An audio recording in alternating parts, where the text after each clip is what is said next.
Belə təşkilatlardan biri Zenit İdman Cəmiyyətidir. Cəmiyyət 1996-cı ilin aprelində yaranıb. Yarandığı gündən idmançıları dünya birinciliyində və beynəlxalq turnirlərdə iştirak ediblər. Bugün Bakı şəhərində keçirilən yeniyetmələr arasında sərbəst güləş üzrə Azərbaycan birinciliyində 10 pəhləvan iştirak edir. Bildiyiniz kimi, maliyyə cəhətdən nəinki bizim cəmiyyət, bütün təşkilatlarda böyük çətinliklər var. Biz də özümüz mən adlar çəkmək istəmirəm, bəzi insanların köməkliyi ilə biz yarışlara gedə bilirik. Cəmiyyətin yetirmələri bu yaxınlarda Bakıda keçirilən gənclər arasında sərbəst güləş üzrə beynəlxalq turnirdə iştirak ediblər. Onlardan biri gümüş, ikisi bürünc medal qazanıb.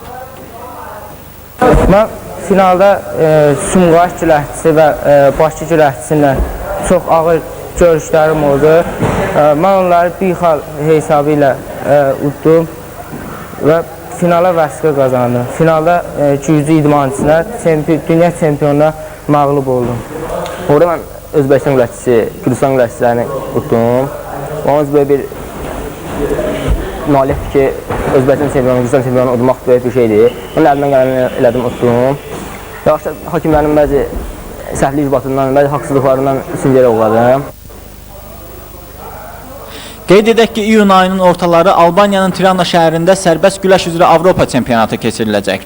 Cəmiyyətin 2 güləşçisi bu yarışda iştirak etmək üçün vəsiqə qazanıb. Vüsal Məmmədov, Rövşən Əmrəslanoğlu, Xəbər Plus.